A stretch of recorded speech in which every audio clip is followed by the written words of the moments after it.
बिल्कुल मरा हुआ सरकार है। 4 साल बीत जाने के बाद भी वे अपने किए को वादे पूरा नहीं कर रही है। इसीलिए बाध्य होकर के हमें मुंडन करना पड़ रहा है। 15 नवंबर के बाद 50,000 पारा शिक्षक अपने घर परिवार बाल बच्चों के साथ राजभवन के पास पहुंचेंगे और सारे लोग एक साथ हम लोग आत्मदाह करेंगे, जिसकी सारी जवाबदेही राज्य सरकार की होगी। आप विधान कर रहे हैं कि आप सरकार आपके लिए मर चुकी है और आप लोग आज मुंडन करवा रहे हैं, और दूसरी तरफ आपको वही सरकार से उम्मीद है। मरे हुए सरकार से कैसे आप उम्मीद कर सकते हैं?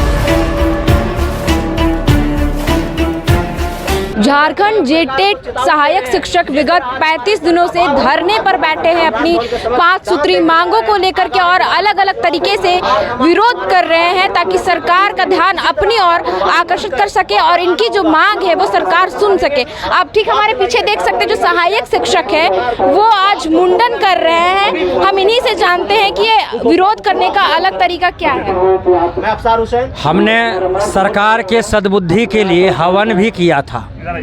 हम नहीं चाहते कि जिस प्रकार हम लोग कष्ट झेल रहे हैं हमारे बाल बच्चे भी झेलें।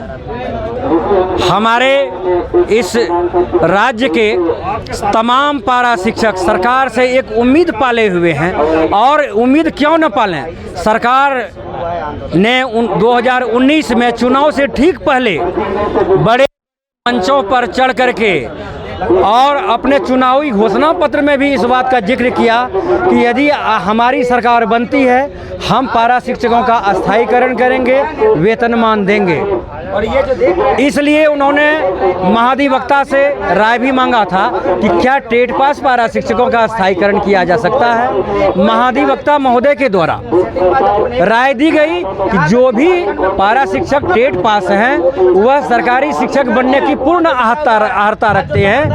वो शिक्षक पात्रता परीक्षा है और वो इसे उन्होंने क्वालिफाई किया है, अतः उन्हें वेतनमान दिया जा सकता है। लेकिन आज 4 साल बीतने को है, सरकार अपने किए वादे से पीछे हट रही है। इसलिए हमने विरोध स्वरूप धरना प्रदर्शन का आयोजन किया और आज सरकार को चेतावनी देने के लिए, उसे जगाने के लिए मुंडन कार्यक्रम का हमने आयोजन किया। और आज हम लोग सभी पारा शिक्षक मुंडन करा रहे हैं। बावजूद इसके सरकार हमारी बात नहीं मानती है, हमें वेतनमान नहीं देती है, तो बाध्य होकर हमें और भी अगला कदम उठाना पड़ेगा। और यदि सरकार हमें अस्थायी नहीं करती है, इस सरकार को हम भी अस्थायी रहने नहीं देंगे। आज हम इस चैनल के माध्यम से और इस कार्यक्रम के माध्यम से यह संदेश देना चाहते हैं। देखा जाए तो जो मुंडन कार्यक्रम होता है वो मरने के टाइम पे किया जाता है, तो आप लोग अभी कर रहे हैं वो क्यों? ये सरकार मर ही गई है। यदि वो जीवित होती तब तक में हमारी बातों को उन्होंने मान लिया होता, हमें वेतनमान मिल गया होता। लेकिन यह तो ऐसा लगता है कि बिल्कुल मरा हुआ सरकार है। 4 साल बीत जाने के बाद भी वे अपने किए को वादे पूरा नहीं कर रही है। इसीलिए बाध्य होकर के हमें मुंडन करना पड़ रहा है। ये जो सहायक शिक्षक है वो अलग अलग तरीके से विरोध प्रदर्शन कर रहे हैं और आज ये सरकार को ये चेतावनी दे रहे हैं कि सरकार जो है इनके लिए मर चुका है और ये मुंडन कार्यक्रम कर रहे हैं। आप देख सकते हैं यहाँ पे एक सहायक शिक्षक जो है हमारे साथ बैठे हैं। आप जो अभी आप लोग को पढ़ाना चाहिए बच्चों को, आप धरने पर बैठे हैं और अलग अलग तरीके से विरोध प्रदर्शन कर रहे हैं। आप कह रहे हैं कि सरकार आपके लिए मर चुकी है। महाधिवक्ता के द्वारा देखिए हम लोगों को सरकार विवश कर दिया है। जब सरकार सत्ता से बाहर था, इन्होंने वादा किया था कि जैसे हमारी सरकार बनेगी तो 3 महीनों के अंदर आपको हम सम्मानजनक वेतन मान देंगे और जितना भी टेट पास है सबको सरकारी टीचर बना देंगे। लेकिन जैसे ही सत्ता में ये आया, ये सत्ता में जो है मग्न हो गया और किसी भी शिक्षक को अपना जो उसका नियम कानून का आता है वो नहीं देता है। मान के चलिए एक खेत में 2 गो रोपनिया है, आप किसी को 300 रुपया दीजिएगा, किसी को 100 रुपया दीजिएगा कि दोनों को बराबर दीजिएगा। इसी तरह से हम जो है सहायक शिक्षक है, टेट पास है, प्रशिक्षित है और ट्रेनिंग भी किए हैं। लेकिन उसी स्कूल में अल्पसंख्यक विद्यालय में जो टीचर बहाल कर रहा है, जैसे क्रम सभा से आया उसको 42 और 46 का ग्रेड पे दे रहा है। और हम इतना जब परीक्षा पास ही कर चुके हैं, फिर 9 घंटा का परीक्षा क्यों देंगे? मान के चलिए मेरा उम्र अभी 50 के उम्र में है और ये इसका कानून है कि 10 साल परीक्षा पास कर लीजिए और 10 साल पढ़ाइए बच्चा तो आप सरकारी करेंगे। क्या 10 साल में हमारा उम्र रहेगा? कोई डीसी है अगर उसको कहेगा कि परीक्षा आप फिर से पास कर दीजिए तो पास कर सकेगा। तो इसलिए हमारे साथ में सरकार अन्याय कर रहा है। हम टेट पास है, हमको सम्मानजनक वेतन नहीं दे रहा है, इसे हम विरोध कर रहे हैं। विरोध करने का मुख्य कारण यह है कि हम यह नहीं सपनों में भी नहीं सोचे थे कि हमारा जमीन सरकार ने हमारे साथ में अन्याय करेगा, लेकिन ये अन्याय कर रहा। हम लोग मुंडन विरोध जता रहे हैं कि सरकार होश में आवे, अन्यथा 2024 में जैसे चुनाव होगा तो इसको केंद्र से और विधानसभा से दोनों से हम लोग जैसे हम लोग माथा का बेदखल किया है उसी तरह इसको बेदखल करने का काम करेंगे। जी जो सब लगा देंगे। अच्छा, 35 दिनों से आप लोग धरना दे रहे हैं, कोई सरकार की तरफ से कोई आला अधिकारी लेने यहाँ पर आपकी सूद तक नहीं लेने के लिए आ रहा, तो क्या उम्मीद है कि आगे भी आला अधिकारी आएंगे और आपकी मांगों को सुनेंगे? उनका जो है पीए और मंत्रीगण आता है और लॉलीपॉप देके चला जाता है कि आपका मांग सही है। जब आपका विधायक 81 विधायक कहता है इसका मांग सही है तो आपने क्यों नहीं वेतन का चिट्ठी निकाल देते हैं? हम लोगों को छलने का काम करता है,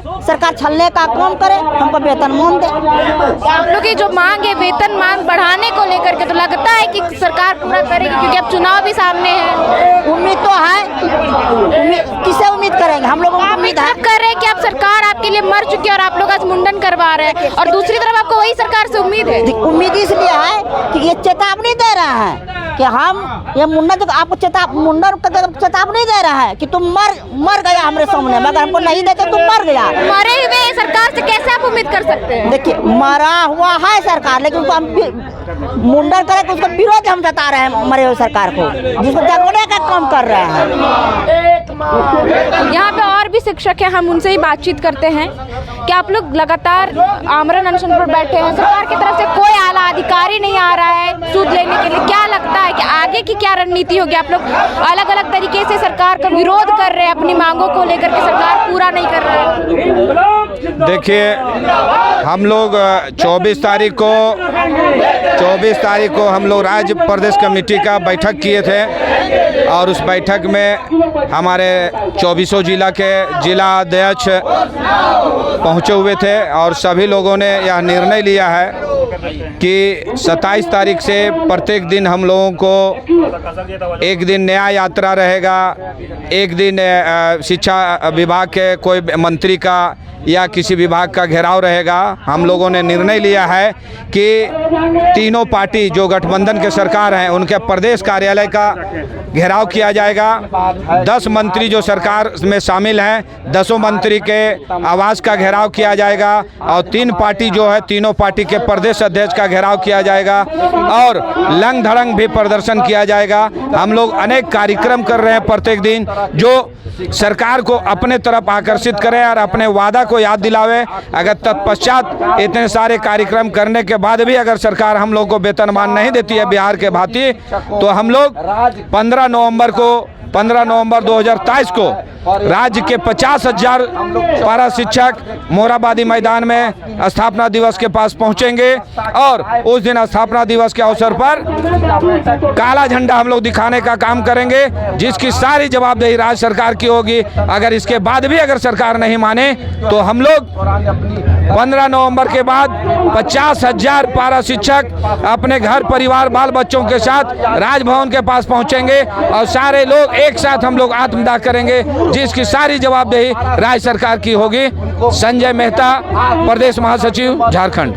आप सुन सकते हैं इन पारा शिक्षकों का दर्द कि अगर ये लोग विरोध कर रहे हैं अलग अलग तरीके से कि सरकार एक न एक दिन इनकी सूद लेने के लिए आए और इनकी जो मांगे है वो पूरी करे। अगर सरकार इनकी मांगों को पूरा नहीं करती है तो आने वाले समय में जो झारखंड स्थापना दिवस है उस दिन इन लोग काला झंडा लेकर 50,000 पारा शिक्षक विरोध प्रदर्शन करेंगे और इसके बावजूद अगर सरकार इनकी ओर ध्यान नहीं देती है तो ये पूरे परिवार के साथ आत्मदाह करने को आतुर हो जाएंगे। अब देखने वाली बात है कि हेमंत सोरेन सरकार इन पारा शिक्षकों की और ध्यान देती है कि नहीं, और इनकी जो मांग है 5 सूत्री मांग वेतन मानदेय को लेकर कि वो बढ़ाती है या नहीं।